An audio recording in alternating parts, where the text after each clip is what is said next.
قرآن رکھا تھا کہاں چلا گیا؟ بیوی نے کہا جناب جو کتابیں کوئی نہیں پڑھتا تھا میں نے اٹھا کے باہر پھینک دی ہے۔ کہا یہ جملے سنے میں تیزی سے بھاگا، قرآن کو اٹھایا، سینے سے لگایا، چوما، میری آنکھوں سے آنسو جاری ہو گئے۔ میری بیوی نے اپنے باپ کو فون کیا، کہنے لگی آپ تو کہتے تھے یہ لڑکا عیسائی ہے، نمازیں نہیں پڑھتا، روزے نہیں رکھتا، جمعے نہیں پڑھتا، دیکھو آج میں نے قرآن پھینکا ہے، یہ رو رہا ہے، لگتا ہے ابھی تک اس نے ایمان کو نہیں چھوڑا، اسلام کو نہیں چھوڑا، آپ آئیں ہمارا اور اس کا فیصلہ کریں۔ اسی ٹائم لڑکی کا والد ایک یہودی عالم کو لے کر آیا، اس نے آ کر بات چیت کی، کہا جب تم برطانیہ میں آئے تو غریب تھے، آج تمہارے پاس بینک ہے، جائیداد ہے، دولت ہے، نوکری ہے،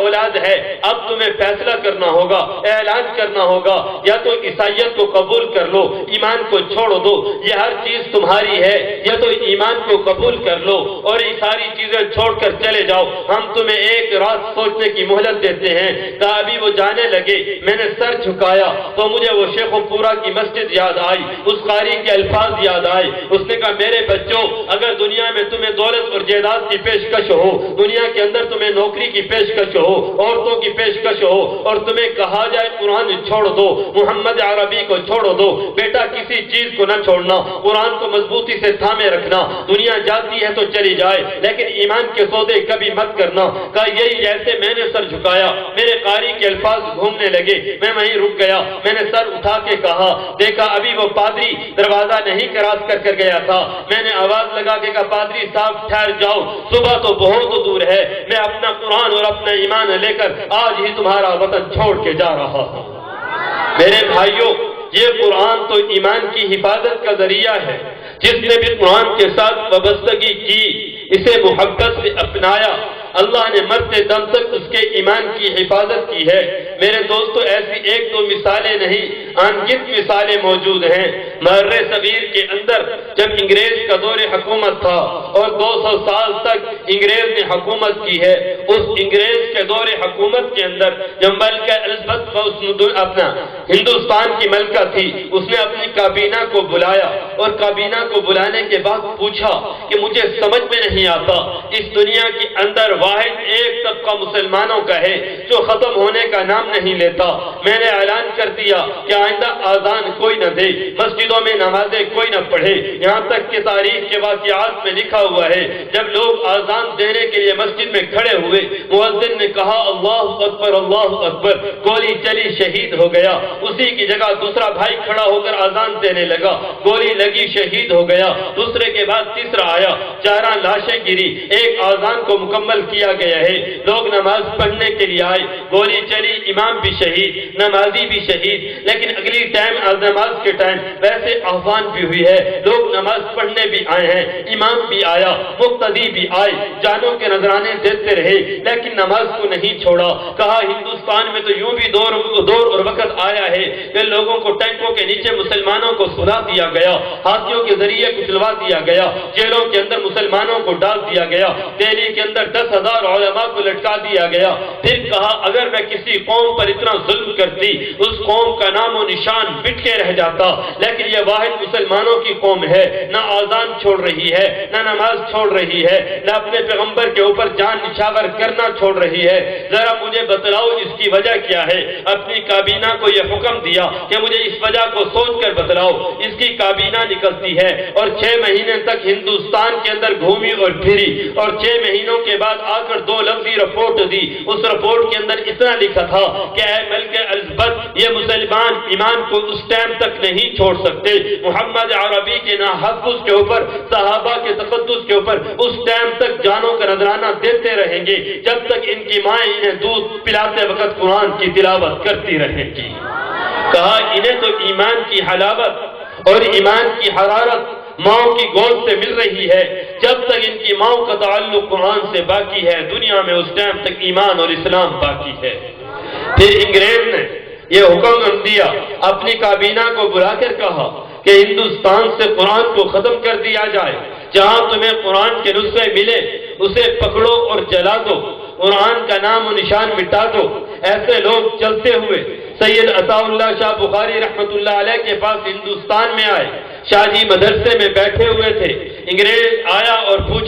پوچھنے لگا شاہ جی قرآن موجود ہے؟ فرمایا قرآن تو موجود ہے، لیکن انہوں نے کہا جی ہم خریدنا چاہتے ہیں، تمہیں 4 آنے کا قرآن ملا، ہم تمہیں 8 آنے دیں گے۔ شاہ جی نے کہا تم تو انگریز ہو، تمہیں قرآن سے کیا تعلق، تمہیں قرآن سے کیا محبت، تم قرآن کیوں خریدنا چاہتے ہو؟ وہ انگریز بولا جناب ہم تو اسے لے جائیں گے اور جا کر جلا دیں گے، یہ قرآن باقی نہیں رہے گا تو ایمان باقی نہیں رہے گا، جب ایمان باقی نہیں رہے گا پھر خطے کے اندر مسلمان کوئی باقی نہیں رہے گا۔ شاہ جی نے یہ جملے سنے، کہنے لگا او انگریز اپنی ناپاک زبان سے تو نے غلط الفاظ کہے ہیں، اپنے غلیظ دماغ سے غلط سوچ کو تو نے سوچا ہے، آج تو قرآن کو دیکھتا چلا جا۔ 5 سال کے بچے کو بلایا، کہا انہیں قرآن سنانا شروع کرو۔ 5 سال کا بچہ کھڑے ہو کر الف لام کی الحمد سے لے کر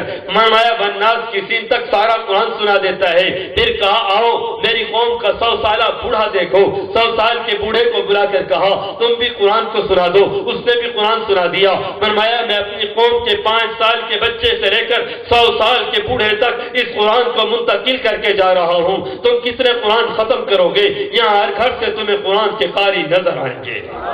یہ تو قرآن ہے، ہر دور کے اندر باطل نے اسے مٹانے کی کوشش کی ہے، یہ تو میرے رب کا وعدہ ہے انا نحن نزلنا الذکر وانا له لحافظون۔ اس قرآن کو اتارنے والا بھی میرا اللہ، میں اس قرآن کی حفاظت کرنے والا بھی میں اللہ، یہ میرے رب نے وعدہ کیا ہوا ہے۔ پھر دیکھتے چلے جاؤ جب روس کے اندر کمیونسٹ انقلاب آیا اور اس کمیونسٹ انقلاب نے آ کر اعلان کر دیا کہ جناب کوئی خدا کی ذات موجود نہیں ہے، کوئی پیغمبر کی ذات موجود نہیں ہے، ہم دہریہ لوگ ہیں، ہم کہتے ہیں کہ نات خود بخود بنی، اس کا نظام خود بخود چلا۔ انہوں نے کہا جناب کچھ لوگ قرآن کا اپنے قرآن کو ماننے والے ہیں، نمازیں پڑھنے والے ہیں، انہوں نے کہا آئندہ جو مسجدوں میں نماز پڑھے تختہ دار پہ لٹکا دو۔ روس کی ریاستوں کے اندر تاریخ کے اندر آج بھی موجود ہے، 90 سال تک مساجد بند رہی ہیں، پورے روس کے اندر کوئی آذان نہیں گونجی، کہیں نماز جماعت کے ساتھ ادا نہیں کی گئی۔ 90 سال کے عرصہ گزرنے کے بعد افغانستان کے مقابلے میں جب روس کے ٹکڑے ٹکڑے ہو گئے، پھر اس کے ٹکڑے ہونے کے بعد جب جمال عبد الناصر نے مصر کا صدر تھا روس کا دورہ کیا ہے، روس کے دورے پہ پہنچا تو روس کے صدر نے کہا کہ جناب اپنا مصر کا صدر آ رہا ہے، یہ مسلمان ہے، ہم اس کے آنے سے پہلے کسی قاری سے قرآن کی تلاوت کروانا چاہتے ہیں، بیرون ملک سے کوئی قاری منگواؤ۔ کابینہ نے روسیوں نے کہا کہ جناب نہیں نہیں، ہم اپنے ملک میں اعلان کرو، اشتہار دو، شاید کوئی قرآن کا قاری آ جائے جو بیرون ملک سے پڑھ کے آیا ہو۔ انہوں نے اشتہار دیا، جواب میں 3 لاکھ درخواستیں موصول ہوئی ہیں، ہم قرآن کے قاری ہیں، ہم اس محفل میں آ کر قرآن پڑھنا چاہتے ہیں۔ روس کا صدر حیران رہ گیا، کہنے لگا جناب یہاں تو قرآن پڑھنے پہ پابندی تھی، تم نے قرآن کیسے پڑھا ہے؟ کہا ہمارے اساتذہ نے ہمیں ہل چلاتے ہوئے قرآن پڑھایا ہے، ہمیں دکانوں پہ بیٹھ کے قرآن پڑھایا ہے، ہم نے قرآن جیسی کتاب تو نہیں دیکھی، لیکن قرآن کا ایک ایک حرف ہم اپنے سینے میں محفوظ کر چکے ہیں۔ اس انقلاب کے دور کے اندر بھی،